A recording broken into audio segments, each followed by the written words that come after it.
Well, let's begin with the latest in Singapore. Errors have been found in the records of around 3,000 former and current civil servants, which affected benefits like starting salaries and medical leave wages. The Public Service Division said today that the errors were discovered more than 2 years ago and arose primarily because of human errors in data entry as well as the coding of the IT systems involved.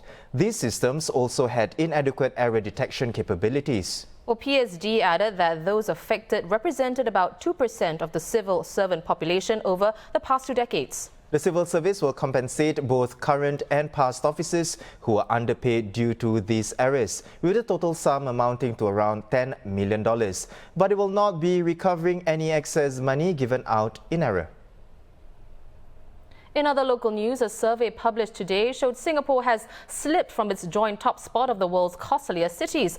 According to the Economist Intelligence Unit's worldwide cost of living report, Singapore is now in 4th place after the pandemic weakened the US dollar, while Western European and North Asian currencies have strengthened against it, which in turn has shifted prices for goods and services. And so, Paris and Zurich joined Hong Kong as this year's most expensive cities worldwide.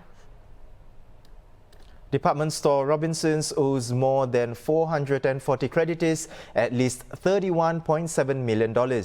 In a notice issued to creditors dated last Friday, the provisional liquidators said that an online creditors meeting will be called on November 26th at 2 p.m. A committee of inspection of not more than 5 members will be appointed during the meeting, and creditors will receive a statement of the company's affairs. Creditors have until 4 p.m. on November 25th to submit their proof of debt or proxy form to the liquidators in order to be eligible to vote at the meeting. There won't be scenes like this when Psle results are released next Wednesday, November 25th. The Education Ministry said that from 11 a.m. students will collect their results from their classrooms instead of a school hall. They will also receive their Secondary 1 option forms to select secondary schools, which they can do so online until December the 1st. Posting results will be released on December 22nd. Meanwhile, an update on the COVID-19 situation here. 5 new cases were confirmed today, all of whom were imported. They were placed on stay-home notices when they arrived in Singapore. This is the 8th straight day that there are no new cases in the community or from workers' dormitories. More details will be released tonight.